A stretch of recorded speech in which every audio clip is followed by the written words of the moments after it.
If you've just been diagnosed with breast cancer and your mind is spiraling with fear, appointments, decisions, and million questions, this is for you. Because one of the biggest problems after diagnosis is that everything suddenly feels urgent and no one really tells you what to focus on first.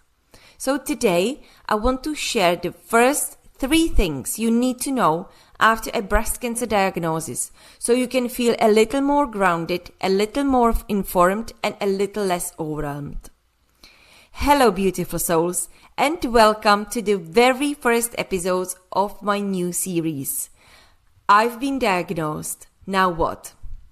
This is a step-by-step support series for women navigating breast cancer diagnosis and treatment, with practical guidance, grounded support, and the things I truly wish more women were told from the start. Because while your medical team may guide your treatment, many women are still left wondering, what should I actually focus on first? What else matters beyond hospital appointments?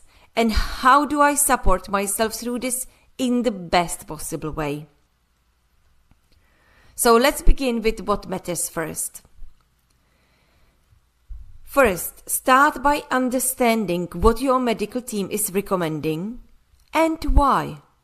One of the most important things you can do after diagnosis is to make sure you actually understand what your diagnosis means, what your team is recommending, what the proposed treatment plan is, and why they are suggesting it. Because when you are in shock, it's very easy to not through appointments, take leaflets home, and still feel like you don't fully know what's happening. So slow it down. Ask questions. Write things down. Repeat things back if you need to. Take someone with you if that helps. Because your first job is not to become an expert overnight, but it is to understand enough to make informed decisions about your care. And that matters. Point 2. Equally, do not rely purely on their advice. And this is such an important one. Your oncologist, surgeon, and wider medical team are highly trained in oncology treatment. This is their specialty. But many are not trained or even open to lifestyle oncology, healing nutrition, emotional health, nervous system support, trauma, stress physiology, or the many other things that can influence how your body copes with the treatment and supports recovery. So yes, listen carefully to your medical team, but do not assume that medical treatment alone covers the whole picture, because it usually doesn't.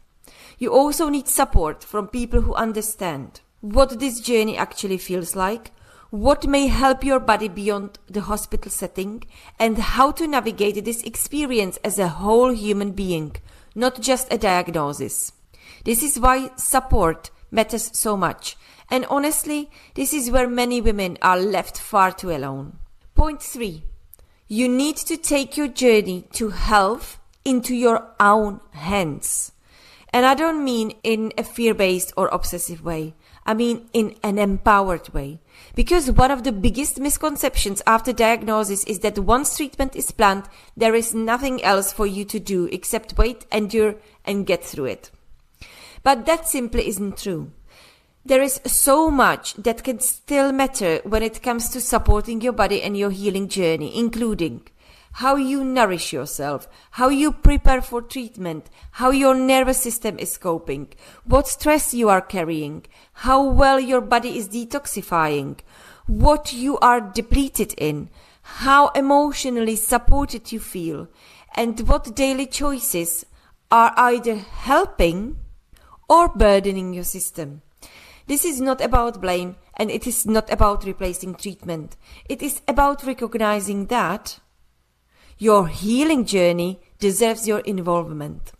You are not here just to blindly follow instructions and hope for the best. You are allowed to become an active participant in your healing, and in many ways, you need to. Now, your action step. Here is your action for this week. Start a notebook called My Healing Journey. And inside it, begin writing down what your medical team has told you, what treatment is being recommended, why it is being recommended, what questions you still have, what you don't fully understand, and what kind of support you feel you need beyond treatment.